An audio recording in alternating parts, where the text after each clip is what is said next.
All right, here we go. Hey, welcome to Live from America podcast. Hatem here. Alongside me today is the one and only Boris Khaykin, co-hosting comedian and very funny guy. Hello, Boris.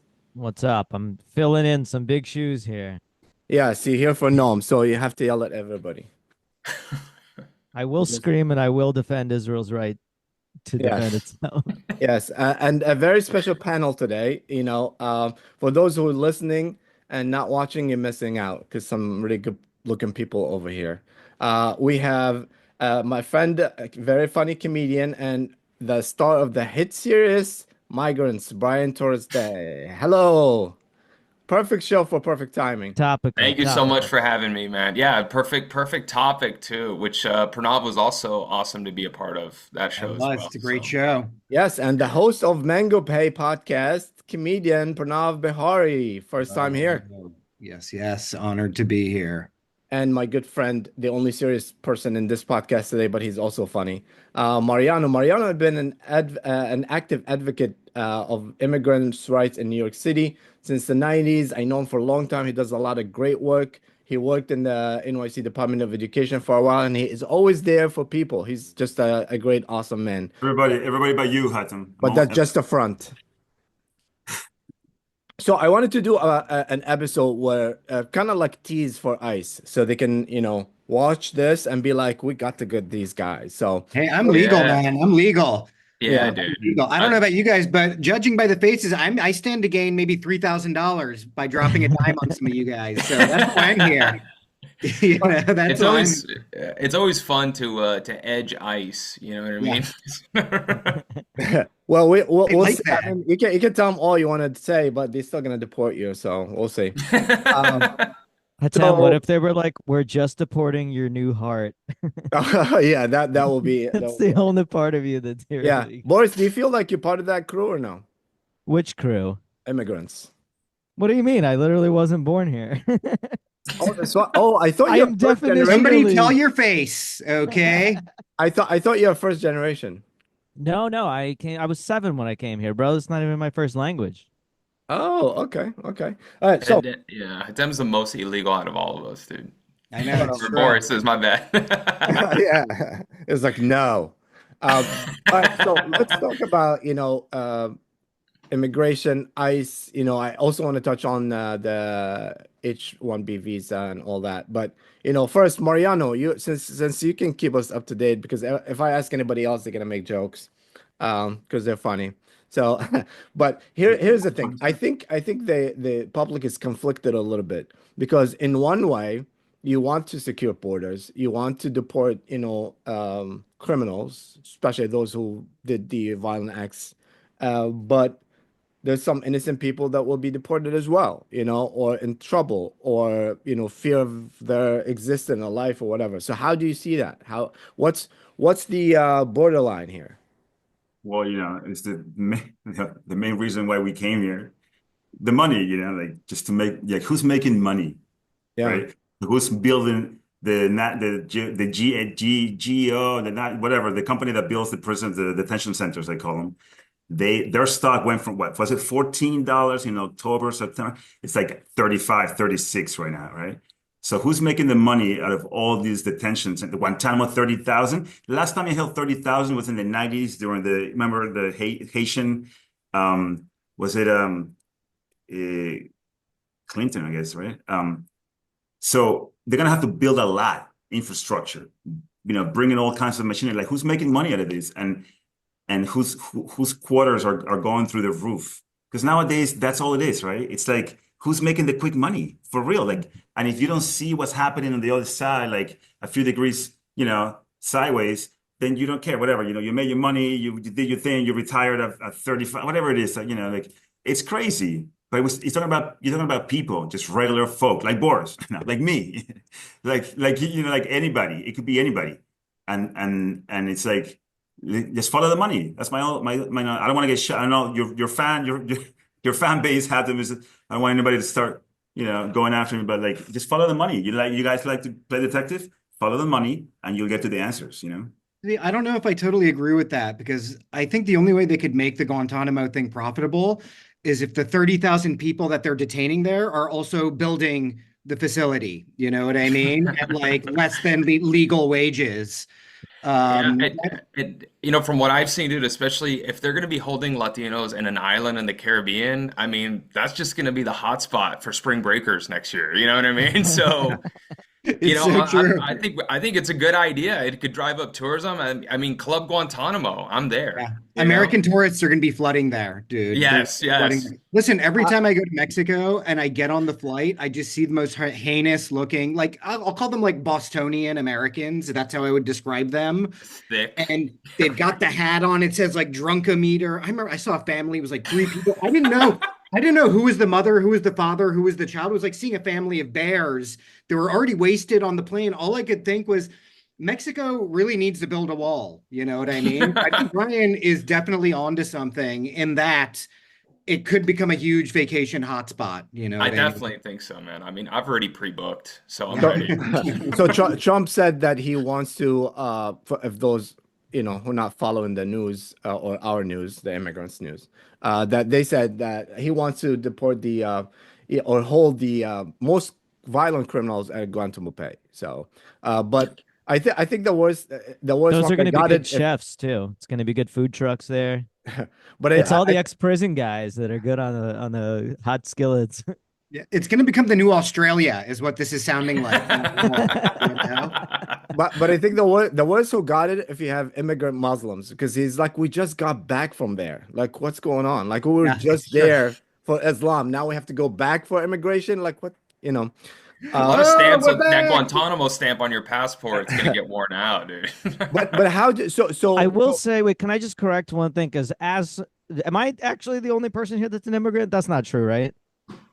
What? Am I the only? No, I wasn't born here. If we're asking federal questions, I like to remain silent. That's number one. Well, look, the reason I'm saying that though is I think on both sides of the aisle, I kind of get bothered sometimes by people using that word interchangeably. Regardless, as if like, I mean, I don't actually have any. I mean, first of all, I'm a citizen at this point, but even like before when I was here, like technically, you have to as be like Hatem's show, right? He checks. But like, but the conflation is weird to me. Like even just saying immigrant as if like there's not like an entire classification of immigrants that like don't actually have to think about this in the same way. Like I feel like it takes away from one group's problems, and it also like. It's a strange conflation to me because they're well, just that's a good point, because there's like layers of immigration. There's different kind of immigrants. There's different kind of immigration. There's people that just come in to do a quick money and leave. There's people that come and believe and really fully immigrant here, like the idea, like the what America stands for. Follow the dream and hold this. And this is the one thing that bothers me about this is like. I think this country is built on immigration. So it always seems like every generation want to stop the immigration and say, okay, no more.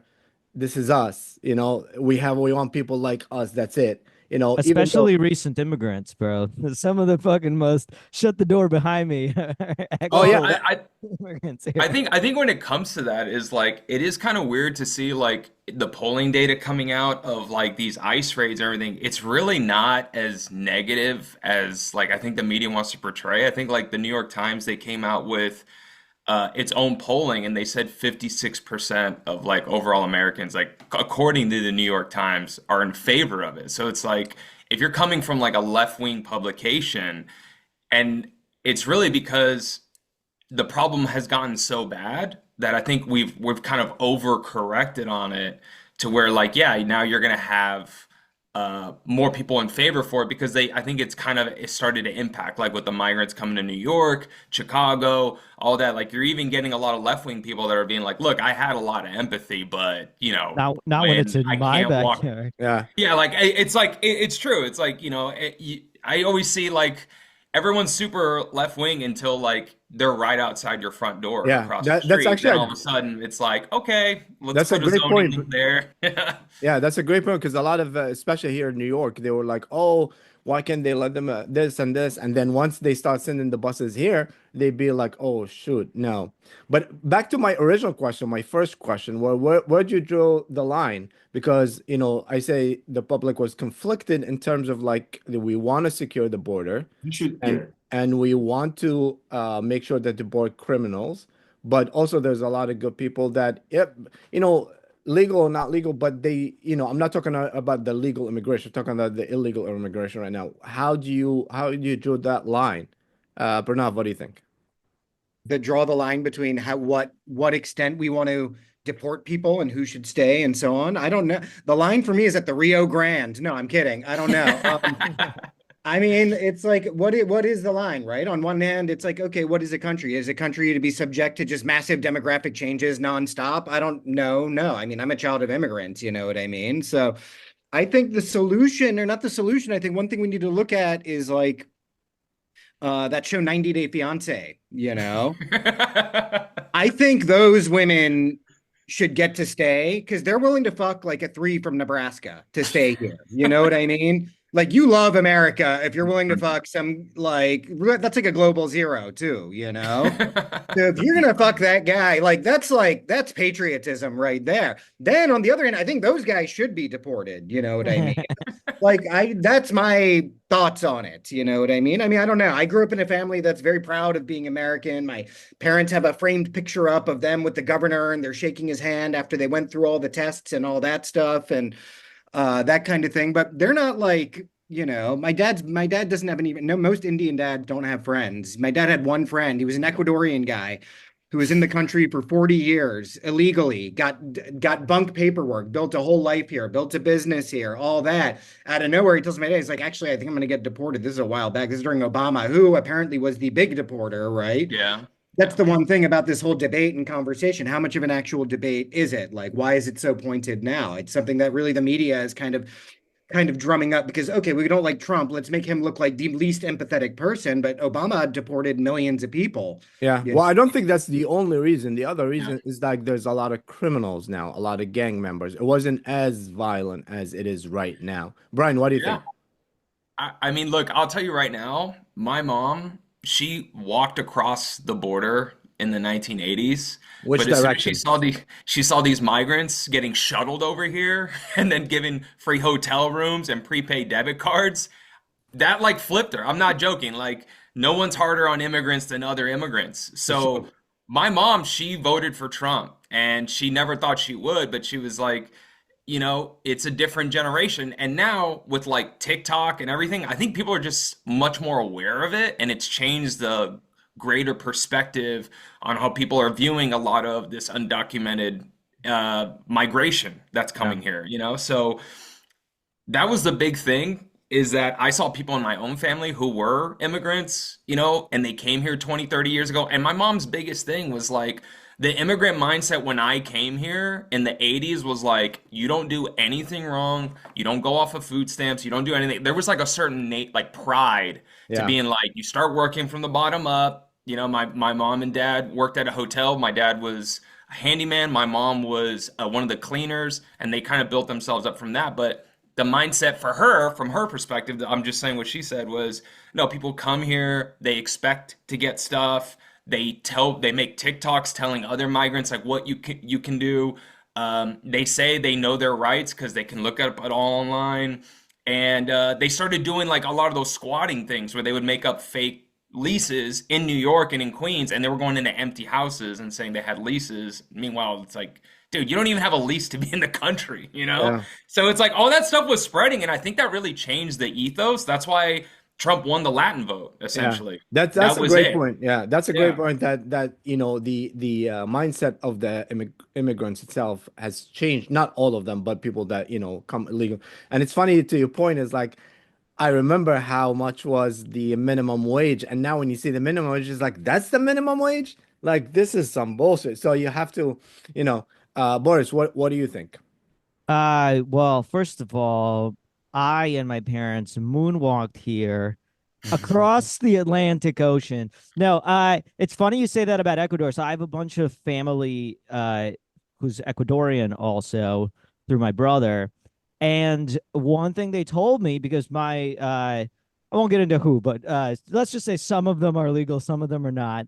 And the process is horrible. So like the one thing is like obviously you need to improve how the legal process works if you want more immigrants, which I think like most people who aren't like lunatics want more immigrants. I think that's part of like the growth, the economic growth of the country is based on it. You just want it to be in a way where it's legal for many reasons. One of which is that like, you know, you have your immigrants that want to keep their head down. And I think the stats are like on average immigrants, for the reason you said, commit less crime than American born because they want to keep their heads down. But on the other side, if the numbers are so large that we can't properly adjudicate individual cases, we can't properly go after and find the ones that are criminals, that's going to be exploited. Like, it's just obvious that if you have room for it to be exploited, it's going to be exploited. And the one thing that I do know from my Ecuadorian relatives is that one of them came here and got smuggled across the southern border, or like got brought. I forget exactly what it was, but like it was a particular path that they paid coyotes to smuggle that back in the 90s, when you were talking about it, was, I believe, $25,000, she said. It is right now $5,000, or at least it was a few months ago. So, and why is that? That's because the risk is lower. It's literally just a matter of more people are doing it because right now it's easier, or at least for the past couple of years, it's been easier. The risk is lower, and so it costs less to get yourself smuggled in. So, like, there's obviously a middle ground here. We're not going to completely get rid of, just like we won't get rid of any, you know, quality of like specific crime. So, Boris, like, what you're saying is I should have invested into coyotes 15, 20 years ago versus no, now. You should have shorted. It's like reverse Bitcoin, you know? Yeah, like, you needed to short coyote stock because it would go down. But I was just going to say that the one thing is, you know, there's this aspect of cruelty, right? And there's the media that plays up how it appears. But there's also, I think Trump obviously does a pretty good job of like portraying cruelty when he wants to and utilizing it. And I think people see that as a bug when I think that a lot of times it's a feature because there's a circular loop here. The more welcoming we seem and the more, you know, unwilling to, you know, follow our own laws we seem, you incentivize more people to come. And then when you incentivize, it's just a circular feedback loop. Yeah. And so sometimes giving the impression of cruelty that like, hey, we're actually like a bunch of fucking assholes. You don't want to come here. We're pieces of shit and we're going to act like it. It's kind of, that actually is, you know, it's an effect. I mean, Dr. Phil literally went out on like ice raids. Yeah. You know what I mean? With that like medieval looking ice guy, right. Tom Homan, the guy who looks like Hodor from Game of Thrones. Yeah, no, we gotta talk about Dr. Literally Phil. went out on the ice raids, and I was like, this is fascinating. Because then the other news footage I would see would be of people who got deported back to like Colombia or whatever. And they're like, yeah, guys, yeah, don't go. They're just going to deport you. So it's interesting. It is like kind of a media game. It's a psych. Yeah. I think that's one of the things that like, I think that's why you get someone like Trump that like talks so tough about it, because it does kind of impact the mindset of being like, if I'm going to take this 3,000-mile journey from South America to the Mexican border, and I'm hearing this, I'm not going to do it, versus being like, oh, yeah, by the time you cross over. I mean, I remember I did some shows in El Paso and I flew back to New York. There were migrants on the flight that got flight vouchers. And this was back when Biden had just gotten in. And it was a totally different mind shift. I was just in El Paso after the Trump victory back in January. And the mind shift was totally changed. People were like, oh man, it's tough now. There's not even a thing about it. Like my relatives were downtown. They're saying, yeah, there's way less people trying to come over now. Like just even that shift after November, it's crazy. And I think that's why he's so tough on it, because I think he understands it's like whatever the news puts out there. I think at this point we all know he's mastered the media, right? Yeah. Whatever the news puts out there, it's only going to try to benefit my presidency. Mariano, what do you think? Again, man, just like everybody, the same ICE officials that helped to write the law that is now in effect did it when they were like government officials working for ICE, and now they sit in these boards in these like detention building companies. It's the truth. I mean, I'm not making it up. You can check it. So like, it's not like a conspiracy theory, but there's some people making money out of all this. It's not a conspiracy theory. Yeah, but we're not talking about that. We're talking about like that there is a problem. right? Well, I mean, yeah, draw the line. I think you're making an interesting point. Can I just add? So there's almost a cycle, right? Because you're saying there's sort of a revolving door between the people that are writing the laws and serving in these prisons. But if there's not a flood of illegal immigrants in the first place to send to these prisons, that doesn't happen either. So those same people sound like it's almost in their best interest to have a cycle where they do make it easier, they do flood it, and then there's a downward shift where they make it harder and they start arresting people. And they say, if what you're saying, again, to me, this is like, it's as valid of a theory as the opposite, because who knows what's actually going on there. But if that's true, there's as much incentive for them to flood the country with migrants at one point as there is for them to arrest that. All right, now we're going into conspiracy theory a little bit. Okay, we go. God, I'm just following the logic, man. I'm following money. Yeah, no. I mean, I just off this conversation, off of Robin, I just bought 1,000 stock from ICE detention centers. So no, I think it's a good investment. Good investment. I think there's a difference between recognizing there's a real problem and people trying to make money out of people going to try to make money just like show business, like we just talked about Dr. Phil.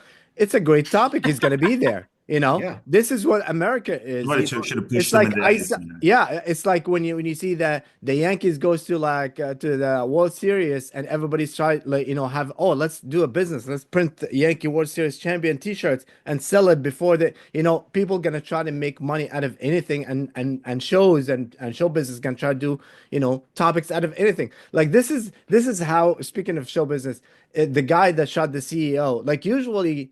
We went from like documentaries about true crime that happens years ago, and then we had the documentary about the guy that was eating his victims. What's his name? I forgot his name. Jeffrey Dahmer. Yeah, Dahmer, and they were complaining that some of his victims, still alive, and he's doing a documentary about. And now Hulu and Netflix both have documentaries about the shooter CEO that just happened. The trial didn't even go. So that's how show business is working. And same thing with money. People gonna owe us, but that doesn't mean that is the cause of it. That's a reaction to it. But and it's funny that Boris, you said that the prices in the border went lower, or I think who said that? Actually, from people that come from Africa, I'm from Africa. It's actually higher. They come here and they owe millions of, not dollars, but whatever the currency. Like it costs about maybe $100,000 to get in here if you're coming all the way from Africa, to get like smuggled all the way. So you come here and now you have to pay back that money, so you have to work hard. But I think the mentality now, people come in and some people maybe try to break the law. But like Bryan was saying, like the attitude of immigrants changed. It used to be like you come in, you stay away from trouble, you're the best kid in school, all this. Speaking of schools, Mariano, you're involved a lot in the education and stuff like that. Where do you see this affecting the kids? Do you see at all? Well, there's a Supreme Court case, Pliley v. DOE. Did you just make that up? Yeah. It was ruled in 1981, but it started in Texas in the 1970s. In this school district, the superintendent Pliley wanted to, start charging tuition for the Mexicans that work, like cutting the fields, and the kids are going to school, and people are like, what, but they passed it. So then it went all the way up. And then the Supreme Court agreed with the 14th Amendment, which is, you can't discriminate, like everybody has a right to education. It's a natural right to be educated, to give your citizens, your people education. There's workers that are there permanently or semi-permanently, and their children are growing up in these towns. Yeah, you got to educate them. That's 82. Plagio hasn't been challenged, but it's being just completely like ignored de facto because of these executive orders, right? I mean, it's a slippery slope, and the whole dictatorship and all that. Yeah, whatever but just keep those things in mind when you're dealing with schools. You're talking about children. 6-year-olds, 7-year-olds, 8-year-olds, like don't want to go to school. They're afraid because their parents are undocumented or they have mixed households, mixed status households. Also, yeah, They're crying, who dude. else is going to be there to translate for the parents? Yeah, exactly. You know, you need those kids in there learning English. Who else is going to translate for them? It's so all those people are gonna fall through the cracks. They're gonna end up in Guantanamo. It's gonna be a bunch of Arabs too as well, Hatem. You should care.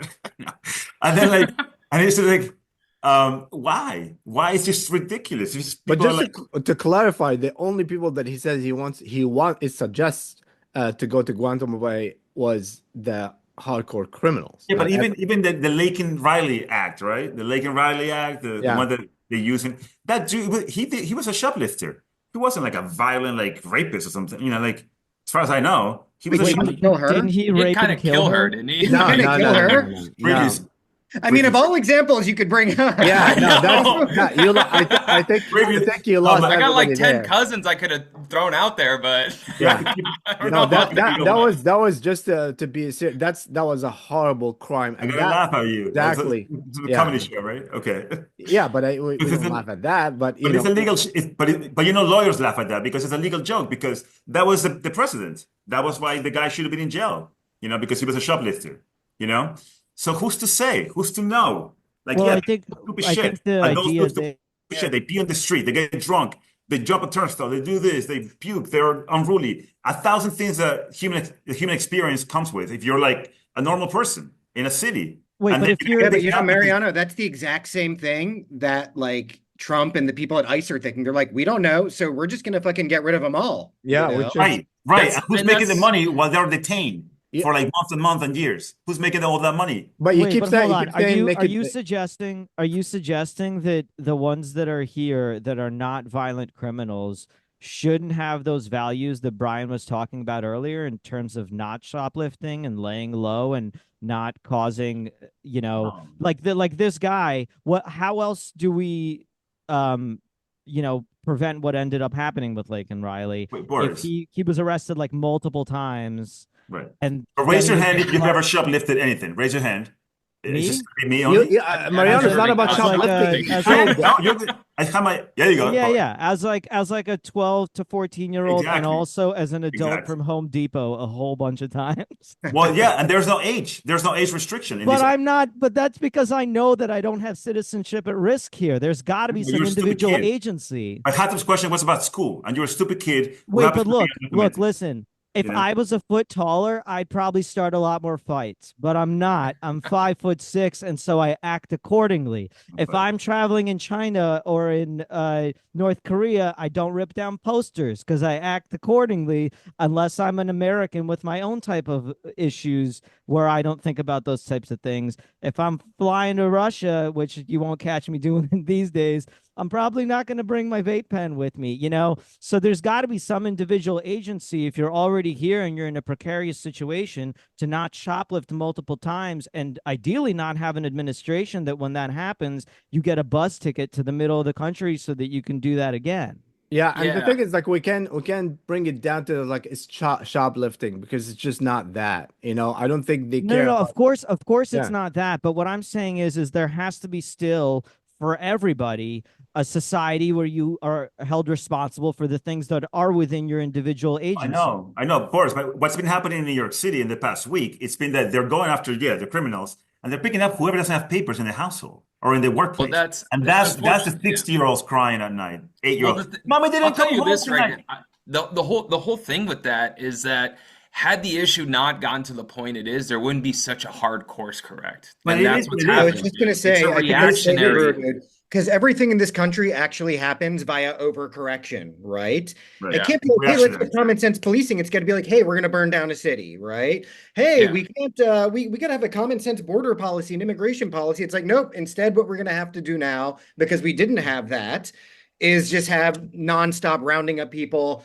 totally innocent people who don't have papers, and shipping them all off. So everything in this country is about overcorrection. And that's why also, like Boris was kind of hinting at, like this whole idea of like, hey, if you're an immigrant here, like keep your nose super clean, keep your nose super clean. A lot of the culpability comes with kind of native, like American culture, right? The academic left culture in America, which is now spit on the idea of what they call the model minority. They talk about that as a very derogatory thing.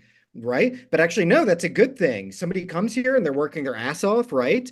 And they're trying to get ahead and they're keeping their nose down and they're keeping their nose clean. Now you've got the academic left who are like, the model minority myth. And it's like, shut the fuck up. You know what I mean? You're ruining it Yeah. for everybody. That's Also, what the one any thing immigrant I should want to do. say is that that's a good point, Pranav. And the other thing is that I think what you're seeing is like, because I had a lot of my white friends saying like, why did like half of Latin men vote for Trump and like all this stuff? I don't get And it. the reality is because Latinos don't have white guilt with one another. How does a white guy treat a white guy from New York treat a white guy from Boston? Like, go fuck yourself. I'm not superior to you. We're equals, so I'm gonna shit on you. So there's this whole notion of like a lot of the people on the border, like you see the counties that went for Hillary in 2016 went for Trump. It's because they're like, hey, I know we're the same skin color and the same heritage, but this problem has gotten so bad that like you guys have switched me over. And that's what it is. And there's no white guilt about it. So it's like the biggest thing is you see people that are just they want criminals out. That's the biggest thing. Petty It's all the crime people. has gone up. When you don't punish crime, you only get more crime, which is why they ended prohibition, because they realized that people are drinking in, backroom and speakeasies, they tend to do other crimes. It's basically like a snowball effect. So if you don't punish small crimes, even being illegal, it could lead to bigger and bigger crimes, and that's exactly what has happened. They can see that like through. I was gonna say that. I mean, your white friends, they're speaking from privilege, right? Because they can take that stance. They're like, oh, But if you were there, if you're dealing with the issue face to face, then Yeah, it's and a they different they story. yeah, It's where are they easy. putting these migrants? I mean, they're not putting them up in Right, the Upper East Side or right, right. I mean, in Chelsea. You know what I mean? Or even in New They're York, putting even in them New in York. other minority neighborhoods, and they're the ones who are like, yeah, I don't care, dude. I want to send my kid to school without having fear that they can walk back home from school without being harassed or kidnapped or whatever. Right. But I think it goes back to the point is like what is immigration? Like it used to be you come here either asylum, to escape from horrible conditions, or you come in for the big dream, you have something that you can relate to with the culture. But now it became like it's still that to a lot of people, but also becomes a side hustle. Let me go there for a little bit, do what I do, and come back and not respect laws and stuff like that. To Boris' point, if you go to certain countries, like even when you travel, they will tell you like, hey, don't like if you go to Asia, especially like say um uh Indonesia or Singapore. like you can literally there's certain things that you cannot do and you go and respect that. So why, when you come to this country, you don't respect certain, and you have to be in your best behavior? You're already under, you don't have the same opportunities, so why not, do your best? So I think this is, I think, a problem also with the left, the download, they downgrade the amount of how much of a problem this is. So we're like, oh, let's just focus on the little things and no, it's a major problem. How many immigrants that make us look bad? And that's why I think the toughest person, he should hire an immigrant to run ICE. To be honest, first of all, we know exactly where they are. Yeah, We know definitely. everything about it. And we know all the tricks, and we know the good and the bad, right? In every I'll be culture, and right And now we if he have. doesn't do a good job, we could just deport him and hire a Yeah. new immigrant. Yeah. Dude, Self-deport right there. if I sold out, I would be the perfect ice czar, dude. Yeah, but why sold out? This is my point. I think it's also Well, I it, mean, I would have I, to call on Boris to help me draw the line of the lunatics. You said like, the lunatics, you gotta know what the lunatics Well, no, I will say that one of the things that is good though, and I think that what you're doing is focusing singularly on one, kind of activist goal of this, which I think is important, right? Like, I think that you have people that, like we said, teach people their rights. You've got these guys who like do like the cop audits or whatever, where they literally just act like dickheads, but like in a way that's important, I think. Like if you're an organization and you're focused on what legal rights immigrants do have, illegal immigrants, or you're an organization that's focused on, like, I think, Bryan, you've also worked with like what is it, fire, have you done work with Lou with fire? So like Yeah, they're singularly focused on free speech, and in a way that, like, I think is kind of unusual, where they haven't that hasn't faded into activism in other areas. And so they've been surprisingly nonpartisan in a lot of issues where normally if you're a free speech guy, I can kind of guess what your opinions are on like 5 other things. But in this case, like, I think it's important to have orgs and individuals like yourself, Mariano, that are focused on one. And so you have that butting heads. You have the people who work for ICE, who I don't think are evil, but I think they're singularly focused on the goal of like just following U.S. immigration law to a T.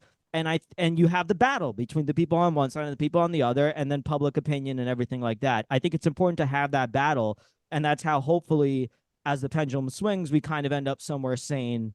That's Also, but I think to that point, I'm sorry, Brian. No, go ahead. Go after. It's like you have to each side have to understand the other side's argument, because if the ICE that following just the law doesn't understand that there's some really good immigrants, that illegal immigrants that do some good job and harmless, then it's not right. And at the same time, if the people that defending the illegal immigrants and tell them they're right, if they don't recognize the fact that there's horrible and there's a major problem, major crime, if they don't understand that, both sides are not gonna help. It's gonna just continue.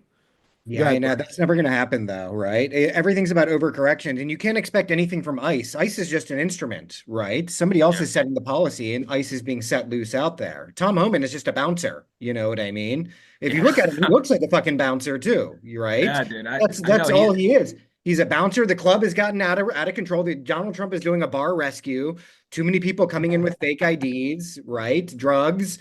People are getting diddled in the club who don't want to get diddled, and now it's like, okay, well, we're just going to push a hard reset on this, and that's what it is. It's always going to be an overcorrection. But the thing is, like, you look at that, the information that each person have. Like, let's say I'm representing ICE, like I am the ICE director. The reports I'm getting is how many murders that they commit, how many drugs got in, how many rapes happen. This is what I'm looking at. So if I save one person from getting raped or die from drugs or stuff, I'm successful. On the other hand, the activists look at like how many innocent, how many mothers, how many children. So their numbers are like, oh my God, if I save one child, so it's a battle. It's not easy, but we have to correct it.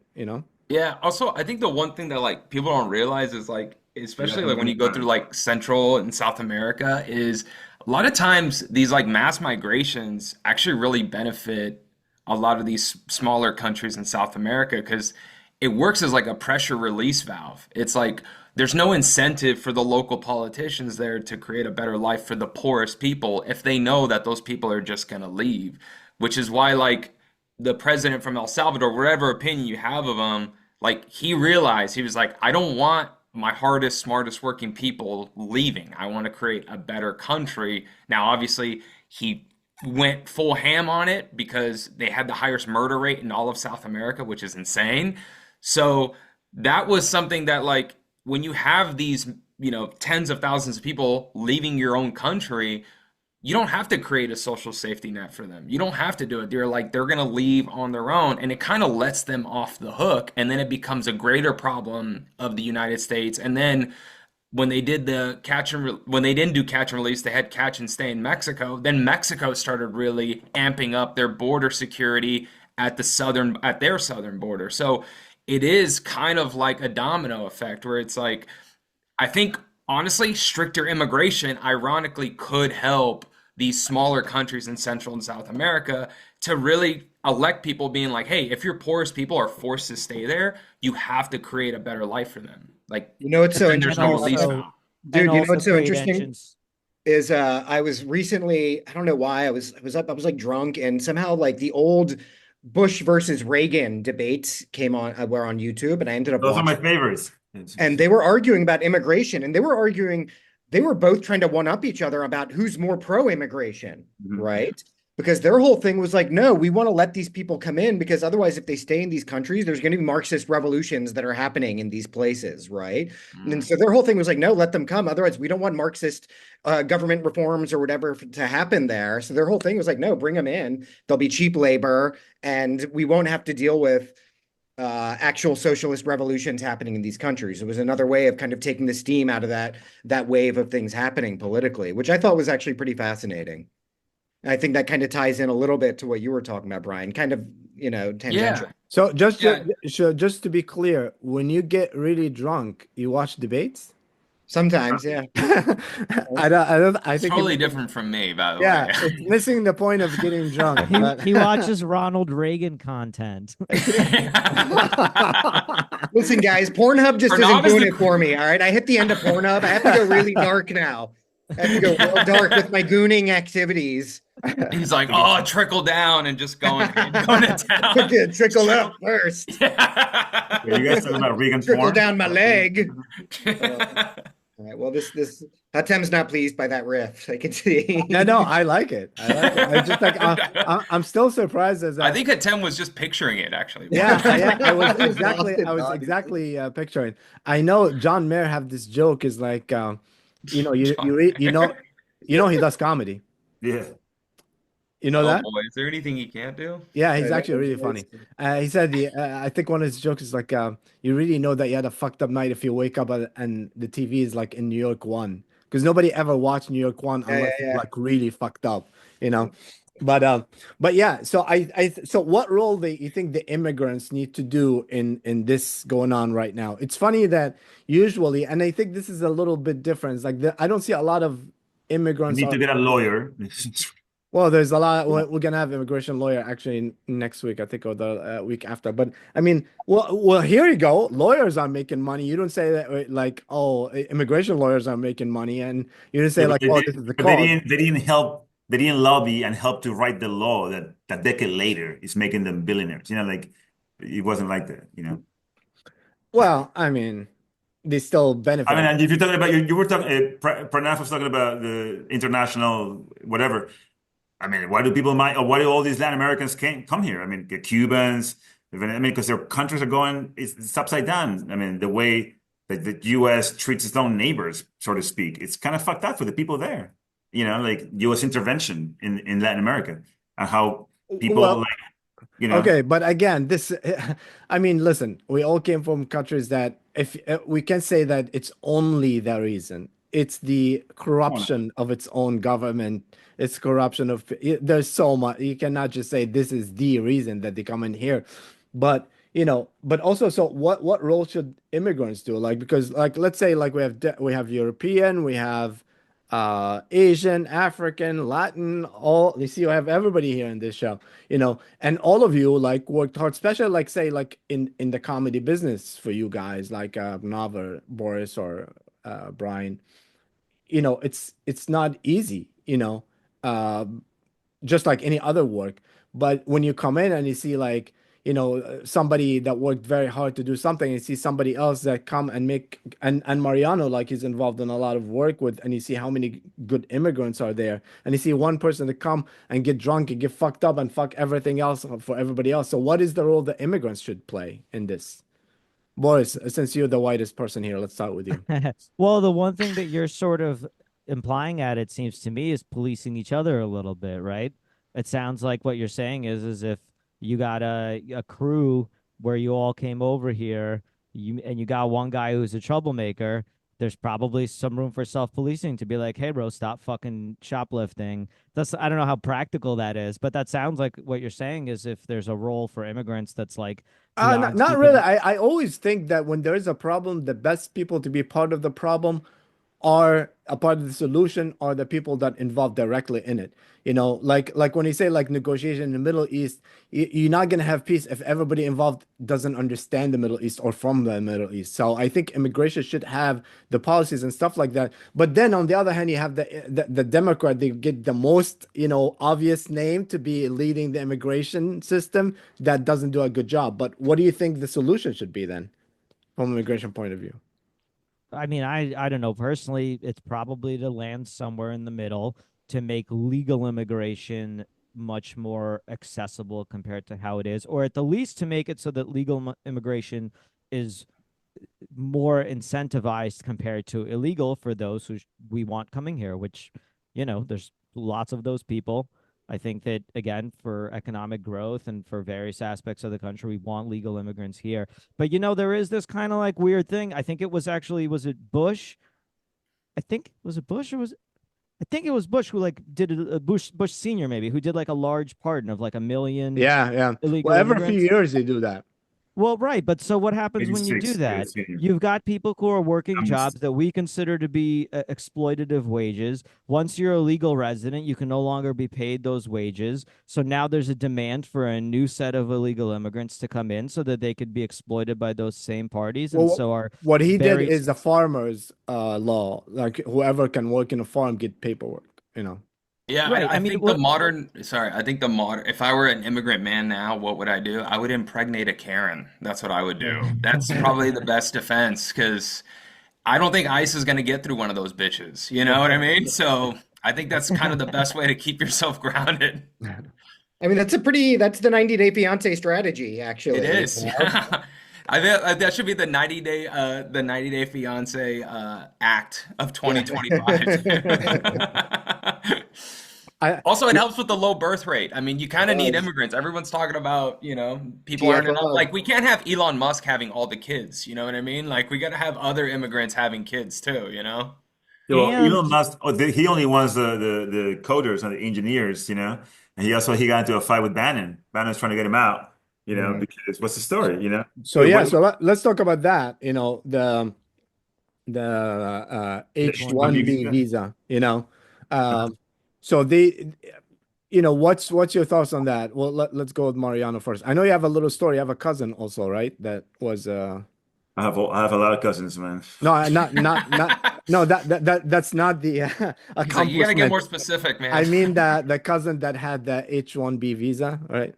I'm not gonna talk about anybody's immigration status for obvious reasons, but no, I mean personally, I think it's indicative. Again, back to the money. Like, why does Elon Musk want all these coders and engineers at very low wages, working a lot, so just because they can make more money, so then they can, I don't know, build their starship or some shit. And did you say low wages? Yeah, they engineers.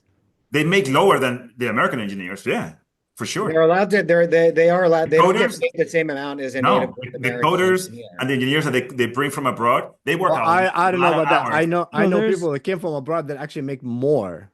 Yeah, so if you look at average H-1B wages, they're not low. They're like 6 figures. They're in comparison in their profession to like Americans, I know for a fact. I know people that came in H-1B as expert and they make more. They actually came as CEO, but maybe some people, I don't know. I don't know the numbers in general, but I assume if somebody coming with that visa, he's already a genius somewhere else making a lot of money. But what's your thoughts? Well, another thing about the H-1 visa, does that shows that our education system sucks if we need that many? Yeah. Do you need more proof? No. Yeah. All right. So I mean that shows that. What's your thought, Pranav? And Pranav, where are you from originally? Or India. So that's the H-1B. Oh, there you go. So you're like out here, You're like you can't spell India without H1. Exactly. You guys invented it. It was like we're like the primary beneficiaries of the H-1B visas. So yeah, I mean, I don't know. To me, they only give out what, like 80,000 H-1B visas a year. It's not that many, right? So to me, the whole discourse around that is very purely about racism. To me, it's not even actually an actual conversation, though, right? It's really just kind of gutter tier, like Twitter white nationalists who are like, we need to, and like these guys are all dumb as hell. They're fully retarded. You know what I mean? They're Nazis. That's why Elon does a salute, because they're also Nazis. So yeah, I mean, half of the salute Indians, you know. They're So Indians? to What? me, that's just status anxiety, class anxiety. That's just them. That's pure resentment. Yeah, that's kind of like it does boil down to, America is a merit system, and then but we're in a global economy as well. So it's like, if these people in India don't get hired, guess who's going to start hiring them? It's like, you're going to have other tech hubs around the world start hiring them, in London, in China, in Hong Kong. Like, it's like, why not get the best of the best from around the world? And if you're so worried about it, like if you're a white dude, you know what I mean, and you're worried that Indian dude across the pond is going to take your job, it's like, good. I mean, that should make you want to work harder. You know, It's literally I'm not white against. DEI, you know Yeah, what I dude, mean? it is. It It's is. I pure mean, white DEI shit. After all their whining and complaining about DEI politics, they're now in the DEI position. And then, funnily enough, Vivek Ramaswamy went on Twitter and basically gave them the speech that white people usually give black people, which is like, you guys need to fix your culture and study harder and stop being lazy. And they didn't like it, you know? yeah. I think when we have a team, you want to get the best players. So regardless, you want to win. So you gotta start talking like Trump. You want to win. So you gotta get the best of the best everywhere, right? Like if one of you open a comedy club, you're gonna get the funniest comedian, right? Very true. It doesn't matter how they look Or like who- or they do or whatever. or whoever's friends with Rogan, maybe. I don't know, but any of them, But we can do it. Also, Even I mean, that is gonna last for one show and then got killed, right? Oh. well, also too, it's like if we didn't have the H1, I mean, I think Steve Bannon was confused. I think he thought Usha Vance was part of that program. You know what I mean? So I don't know. No. We need to have. I think it's just, you're right. It's all about merit based. It's a global economy now. If you're the U.S., you want to have the best and brightest. The visa helps get people from around the world, and if you're losing out to it, work harder. That's really it. And again, it's not even that many visas. It's 80,000 visas. You know what I mean? So It's like, I think the first part of what you're saying is definitely true. A bunch of racists who are just bothered by it. And 80,000 sounds small, but I will say I would want to see how that breaks down by sector, because like if it's 80,000 and let's say one specific subsect of, engineering or something like that, not to say that that justifies not doing it. I still think we should get the best and brightest. And the thing that people don't realize is sometimes the alternative to the H-1Bs isn't hiring Americans. It's hiring a computer programmer who's just going to continue and work from Belarusia for even cheaper and not pay taxes here and not spend their income here and not do everything else. So yeah, also too, it's like if we were to go back in time, would Einstein be considered an H1 recipient, like to help us build the atom bomb? Like, he was a refugee. He was a refugee. I think we've kind of benefited from like the best immigrants from the world, and I think we need to keep remembering that. Like, I think it's kind of the premise of America. Different. You know what I mean? It's kind of the premise of this country of just, hey, if you come in, if you lived your life on ankle weights, come in here and like be in our team, Right. And that connects to what you said also, before.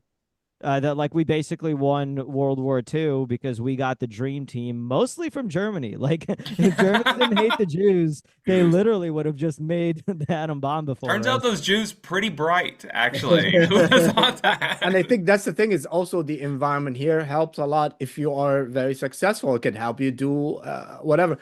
But like, wait, you know what's crazy? Wait, not only did we get the smartest Jews out of Germany, but then afterwards we did Operation Paperclip and got the smartest Nazis too. Yeah. All of NASA from like 1950 to like 1970 were all like old Nazis. But that's the thing, is the alternative, like Bryan was saying, is like they stay there and join another team. We just saw the Chinese AI company just came out. Yeah. And it cost millions, not billions, and they like better than ChatGPT in certain ways, not in everything. Allegedly, also, we don't know what it really costs or what it's really running on. True, it's pretty good until you ask it about the Muslim Uyghurs. It's a pretty good ChatGPT until you start asking. But the thing is, like 404 error. 404. Yeah, to be able to do that without the chips, that we don't give them. That's just in its own an invention, because they're not allowed to get the microchips that runs the whole thing. So they did it without it. So even if it cost a lot of money, if it's really didn't cost millions or whatever, they still managed to do it. It's still impressive, yeah. Yeah, very impressive. So what would be funny if they hire somebody from with a H-1B visa, like to run ICE, because that will be something.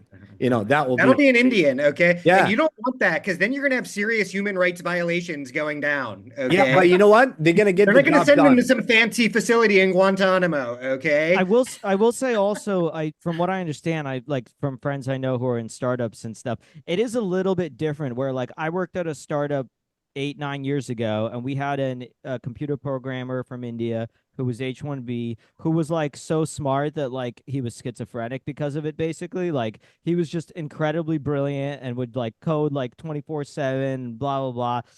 that's not really like the only H-1Bs that come here. A lot of them are just bachelor's degree graduates with like engineering experience that aren't like necessarily the best or brightest from like their specific town or city or whatever it is. So there's probably some tinkering of like how the rules work and things like that so that it's in the spirit of the best and brightest. But yeah, I mean, 80,000 a year just sounds ridiculous to even be part of the conversation. Yeah, and the thing is, like, to your point, it's not only like engineers, models, chefs, we want the hottest people. We want the hottest people. I mean, can we agree on that? Yeah, we don't want just a bunch of autistic Indians flooding the country. We need some baddies in here, We need someone to breed them with and make the perfect humans. Yeah, so we'll see autistic models too. That's what it was. So yeah, we'll see how this is gonna end. If I think Trump wants to deport a lot of people just to break Obama's record. So he'll be the most, He didn't break it last time. Last time he didn't break it. So it's true. Dude, but he only had 4 years. Obama had 8 years. Okay. Yeah, dude. We've been talking about, it's the same thing. The media makes the same people that have the money with everything that's behind this also on the media, and that's why we're like getting bombarded with all these images and pictures. And like you say, like in the end, it is a passionate job though, because it takes a special kind of heart to go to get, the shoplifter. I think it is. Yeah, I think it's kind of. And then you get into the home, and then there's a 6-year-old, and then you take the mom because she's fucking undocumented. She's been here for like 10 years. Shit. You know what I'm saying? Like it takes a special kind of heart to pick up that person, knowing that you're gonna destroy that 6-year-old's life, probably forever.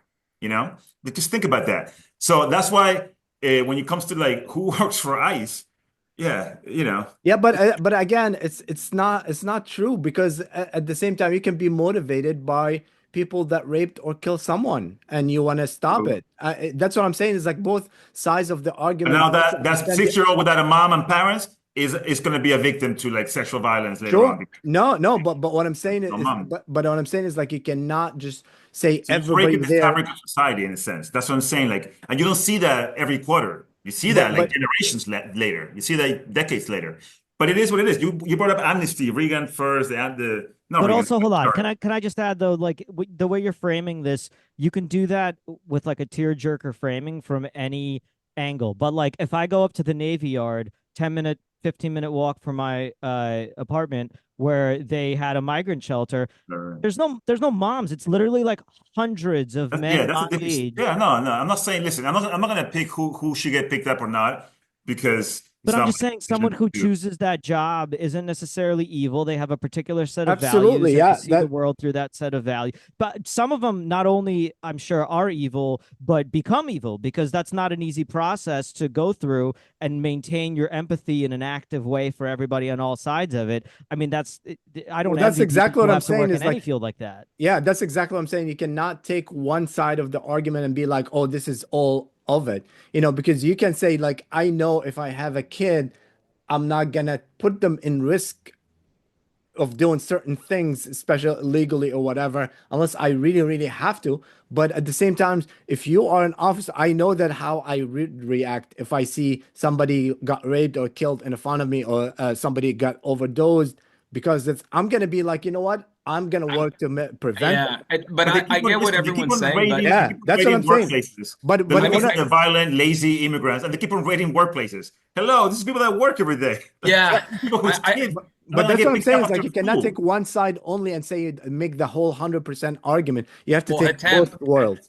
Hatem, I will say this though, as a Latin person, I make sure that anytime I drink and drive, I have an undocumented baby with me. So that's the best way to get off of it altogether. Right, that's the problem also. I mean, what you're saying is that every one of these empathetic cases are exploitable. And so, it's much more empathetic when you're imagining a mom. But when I picture that same guy who ended up raping and killing somebody, not doing that, but just being a guy with a kid who lives somewhere, who maybe works, don't fucking shoplift and put your child at risk. Yeah. So there's got to be some agency where you're as on top of your shit as you can be.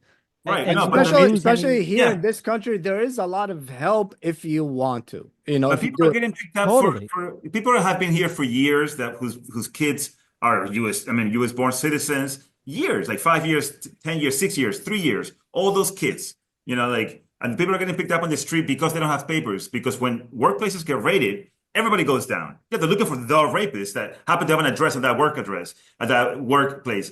But everybody gets picked up that doesn't have papers. And we have students in New York City that are not coming to school because they're afraid, and their kids are, and the young kids are afraid because they think the boogeyman's gonna come get mom and dad. The older kids are afraid because they look older, you know? There could be good kids and all that, but my advice to everybody is like, don't even get engaged. Like, you have to like get off your phone, and when you see something happening, they're funneling you into an ID checkpoint, don't even be there, because the second they hear your accent, and if you look over 17, 18, that's it. You're almost detained at that point.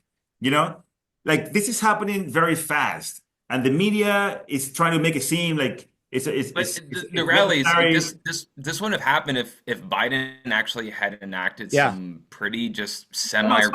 The Democrats are worse because they're hypocritical. You know, they're more hypocritical, so they're harder to find out. They're harder to figure out.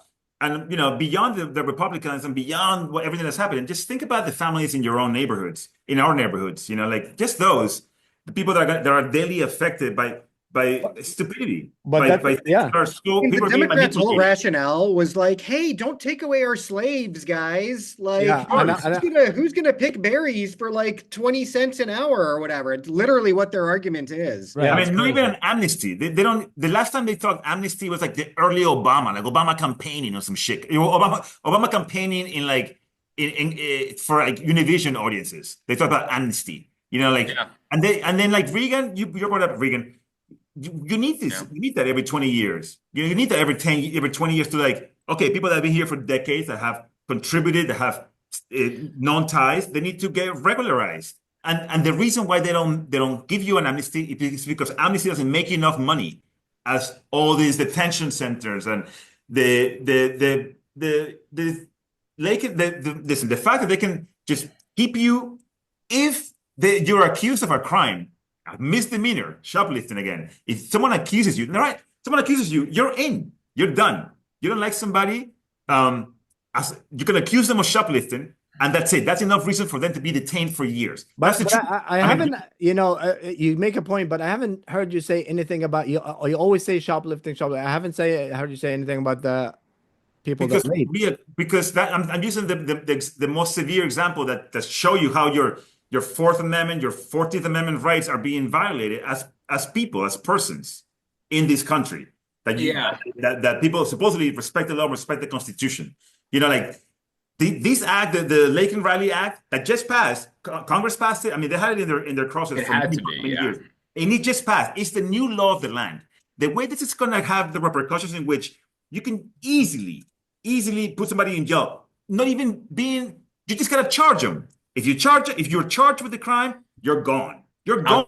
I'm telling you. So what does that mean for like sexual domestic violence? Sexual domestic violence. So like the guy tries to rape you, and then, you know, like the authorities find out somehow because you're not even going to call the cops. Like somebody calls for something happens and the authorities are involved. Maybe you're a minor in school, the guidance counselor gets involved, and the same guy that tried to rape you later on can accuse you of something, and then that accusation alone is enough. That's a crazy hypothetical. But also, what you're describing is that when you have a system where en masse people are living and coming here without paperwork, everybody on all sides there, including other illegal immigrants, can exploit each other, can, you know, be practicing domestic abuse, and the wife has no recourse. The problem is that we have this baseline of illegal immigrants that are here. I don't think there's an answer to it, right? Like you said, I don't think you can say amnesty, but again, as soon as you have amnesty, that just incentivizes more to come here. There's new crop. There's all of a sudden a new flood of migrants who are working those jobs for liberals to have their berries. And we're back where we started, basically, right? It feels like a circular loop, and we just incentivize more people to come. So I think the unfortunate reality is no matter what, we're going to have some baseline level of illegal immigrants in America. It's like uncomfortable morally from every angle, whether you're conservative or liberal. There should be at least some part of that that's uncomfortable ethically, but it's just the reality. The question is, we just can't have millions upon millions within a short period of time where you can tell people whatever narrative you want, but like literally blocks from me, I had a migrant shelter in one direction. I got a place in Pennsylvania. I had a guy's car get broken into, and it turned out to be like 30 Venezuelan dudes. One of them, and the same one that broke into the car I had on camera, held a woman up at gunpoint and got caught doing that and got locked up. And this is just me like casually noticing like two different parts. But that's you're not the only one noticing it. I think the greater ethos, it's like everyone is starting to see a different perspective on it. That's why we voted for Trump. That's why America chose. And then he won the popular vote. It's not. It's such an issue now where it is impacting. The moment you get people pissed off to vote and switch political parties to vote is when it starts affecting their daily lives. I tell you one thing, that when we saw that incident when the kids attacked the cop in Times Square and then they were let go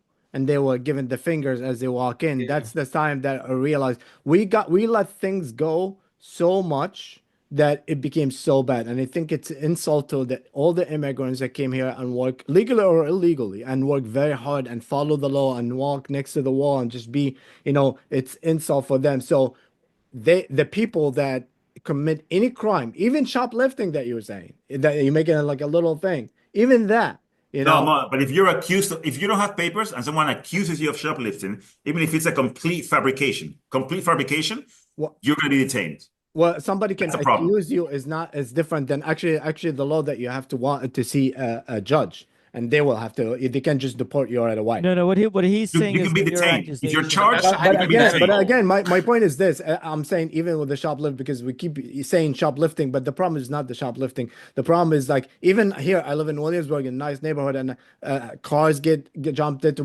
in front of Apple store. My friend of mine, got his watch got stolen with a gunpoint at 9 o'clock at night, and we cannot say that there's no major problem. There's a major problem, and we start feeling that only when they start sending these buses to New York. Before that, we were like, oh, whatever.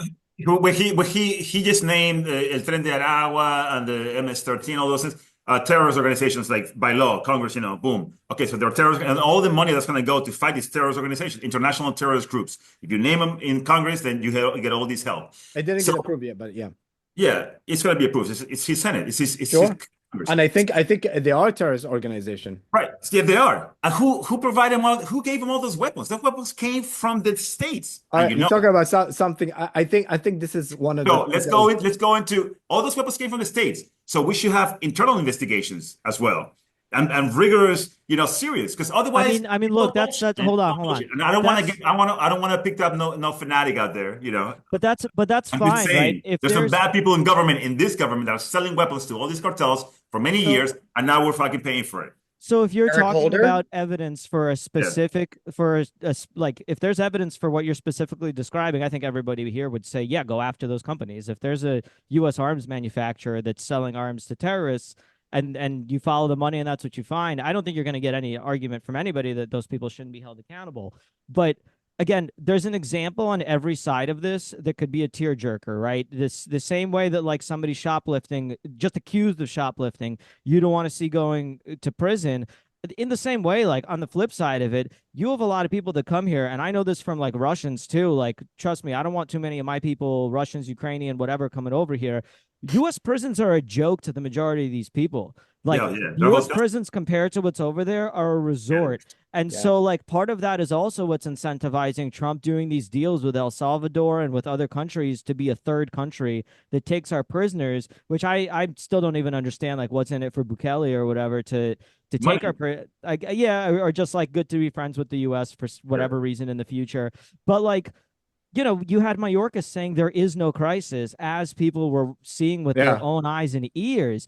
They were not only, and eventually they had the bill that they tried to pass that Trump pulled the plug on that like took 3.5 years for whatever reason. And then they ended up doing the executive orders they could have done in the meantime while they were trying to pass the bill. Like, it's just, it was so in our face. Yeah. Also, the one thing too is like I keep hearing this whole thing with shoplifting. Like, when is like, no offense, I've been in New York. I was in New York for the last 6 years. Like, the amount of shoplifting that I saw go unpunished was insane. I mean, there was a guy in my Rite Aid that everyone knew. He would do like 24 packs of beers, and that was his like weekly routine. And that's why, because of shoplifting, everything in CVS now is like, also, it's like, yeah, go to guy. California. Like, ask one Californian of like these crazy, like strict, like cops that'll just bust your skull open for taking, 10 packs of deodorant. You know what I mean? They Selling should them let on CVS the run the subway. prisons Like, because they're so good.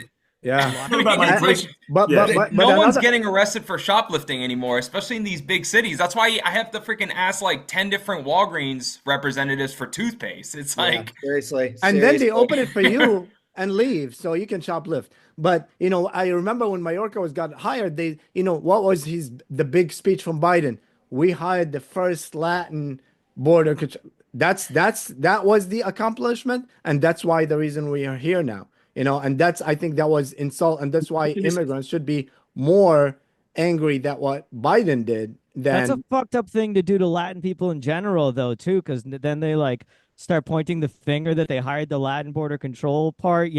That's like whenever you hire a Jew to run the Fed, all of a sudden everybody on Twitter comes out suspicious. Yeah, and those who's listening, I just shared the Lake Riley law, and it actually says here the illegal immigrants who are accused of theft, burglary, assaulting law enforcement, especially that, which is funny because after that, the one thing I agree with all of it, but then he let the people that insulted law enforcement January 6th out.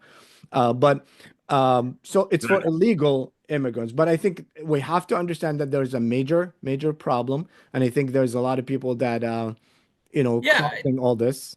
And you did have illegal immigrant gangs that prey on actual hardworking illegal immigrants. Like they would rob them. That's how every mafia starts. They always start with their own communities. You know what I mean? Yeah, they do sex trafficking. I mean, it's like the amount of stuff, and again, you're right. It's a two-way street. They're afraid to report it because they feel like they might get taken up as well. But it's like you want the most extreme criminals that if you're caught once, no offense, but like I do want it to where it doesn't become a slippery slope, because when you don't punish crime, you don't get less of it. That's just common sense. I think everyone understands that. If you're the most spoiled kids in my school were like always the white kids that would like tell their moms to shut up. Exactly. And in my house, like if I even told my mom, like I wouldn't even get half the word out without getting a ruler to my head. So it's like you don't get less of it, you get more. The one downfall that I see for this that I think a lot of people should be talking about is like crime against illegal immigrants, because now they'd have nowhere to go. Because they are going to be afraid to report it or call the cops and stuff like that. That is major. But again, I think the best way is to get this out of the way quickly. I think we need a union for immigrants for us. And we have to a union, and then so when you do this, what? Fuck, we're gonna go on strike. No immigrants go to work. Imagine that. Next Monday, I saw the flyer. Next Monday, so me and Boris. But this is the thing about this is, by the way, how you know good immigrants from bad immigrants. Good immigrants will still go to work. we don't do strikes. We don't do any of this shit. But they're the best scabs, dude. Yeah. Well, guys, thank you so much. Let's do a comedy question. What's this gonna affect your comedy? Bryan, are you doing migrants again? What's the planning for?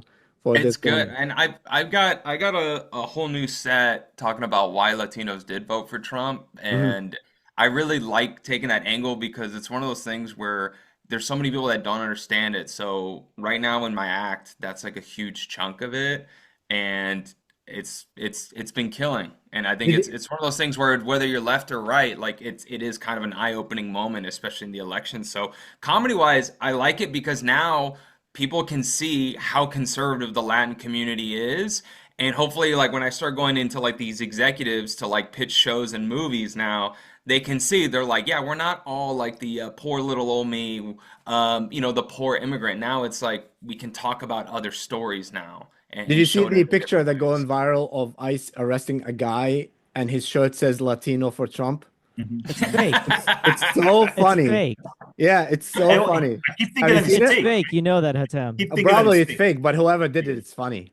I mean, it is funny, and that's actually the strategy. They need to distribute those shirts to everybody, to all illegals. Yeah. But you know that Family Guy episode is like he's trying to like go to the Chinese laundromat. It's like, which one is the Chinese laundromat? And one have America's beautiful flags. All this is like, oh, it's probably this one. So, Pranav, what's with comedy and the crisis that's happening with immigrants? How is I mean, I've been taking advantage of it. I've got a team of Guatemalan migrants writing jokes for me for like pennies on the dollar, doing clips for me. It's pretty amazing. Yeah. I mean, I don't know. I mean, there's a fair chunk of my comedy is about like immigrant backgrounds, immigrants, Indians in America, stuff like that. So, just keep chugging along with that. Boris? I wish there were more illegal aliens in comedy so they could get deported so I could get some more spots out here.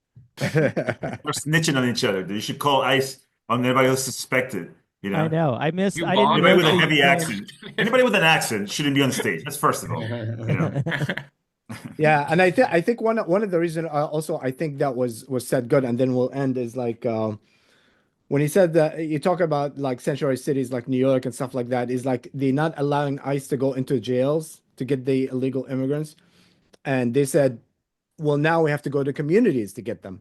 But if you will let us go to jails, we'll get the criminals and we don't have to go to community. So I think there have to be a strategy from the sanctuary cities as well. It's like, okay, this guy is is bad news. He should get deported because we know who's who, right? Right. Who Sanctuary told for you that who? ICE doesn't go into jails? Is that, I mean, What's that, that? who says that ICE doesn't go into In Rikers New York Island, City and Chicago, they didn't allow them to. into the jail system? Yeah, the mayors did not. The mayor denied that And they the go DA, to. right? I think Adams is going to let them in. Yeah, Adams is definitely going to Oh, let he it is in. now. He is now, Pardon. but that's one of the things that they were complaining about in Chicago as well. Is like if you let us to jail, we're gonna go grab the criminals. If you don't, we're just gonna follow them to community and we're gonna arrest whoever is gonna be there. Which is point. I said it before and I said it again. My border strategy and thoughts change. Like I Well, was it's all about the money too, because the owners of Rikers, the people that make money out of Rikers, they don't want their beds, empty. They want their fucking prisoners. Like no, don't come over here, dude. Go get them somewhere else. I'm making this is my pile of honey. I do think that criminals that commit crime here should not be deported. I think they should go to jail here and bad jails too. I Especially don't think you Guantanamo. do a Yeah. crime and just get deported. I think you should do your time and serve your I sentence. think they also should have to sit with Dr. Phil for 30 minutes in one room. I don't think there's a better deterrent. Is he gonna I do think, it again? Is he gonna go yeah, out again, dude? the only, Somebody's got to throw a snowball at this guy, dude. yeah, I think the next step is just to get the John Taffer from Bar Rescue in there as Exactly it, well. dude. Just get all of like the worst TV people into one room. You know that it'll be really funny if it's you remember that guy from Catch a Predator? Chris Yeah, Hansen. to Yeah, catch a if he migrant. goes and he's like, I Awful order a line. pizza. You deliver the pizza. You know why I order the pizza? Why? Why? Come here. And then they come in, ICE come and arrest them. That will be a good show. I think that guy is. I think that guy is working actually Yeah, they actually hired him. Yeah, well, you know why that show ended. Do you know why To Catch a Predator ended? I think So somebody killed on himself, right? and it was like a mayor, like a deputy mayor, like somebody high up in government got caught and shot himself on camera, like during the Oh shooting shit! of the show. It See, was this is the like kind of videos I want to see. it's crazy people don't know this. Yeah, if you go to the Wikipedia of how that show ended, it Yeah. was like somebody far enough up in government killed themselves on camera during that show. Yeah, Dude. but they did hire him actually to try to get Predator, but that would be a good show to Oh, catch him. I thought the reason the show ended is because adults that look like children finally unionized. Oh, new Got too fans expensive. killed it. That was a fucked up show. I mean, like, That was a fucked up show. you remember the guy that caught twice in the show? Like, I dude, think we should have Dr. Phil do that, right? Like, anytime an undocumented immigrant like thinks that they're about to start like a construction project, Dr. Phil just comes in like, "Have a seat for me." all right, well, guys, thank you so much. That was great. I hope that we got something out of this conversation, but definitely there's a lot of innocent people that are going to go through this, and I think it's a responsibility for both, legal and illegal, especially immigrants, to help and report maybe the criminals. I don't know. I don't have the answers, but we'll see. Boris, where people can find you, follow you, what's going on with you? At the Boris K online. Got all the stuff there. And Bryan? You guys can find me. I post a lot of content on social media, so go and find me. It's at and then BTD Jokes. Pranav? Same, all across the socials at Pranahaha, Pranahaha. That's actually funny. Yeah. How many ha's? Just two ha. Just Haha. two ha's. Mariano, As much as you will during his whole set. Mariano, That was hilarious, dude. where people can follow you and what they can help if they... you should know I'm finally on Instagram, so now you can follow me, Hatem. Oh, wow. Yeah. Well, I'm under Mo Munzo. That's me on Instagram. So, but don't find me because I'm nobody. I did follow all you guys today, and no, it's been an honor to share this hour with you. You guys are amazing. I want to see you live soon. Like I said, I don't go out much. I have a 6-year-old. Okay. Well, thank you, you. Mariano. Keep doing Appreciate the it, great man. work you do. And Live from America podcast.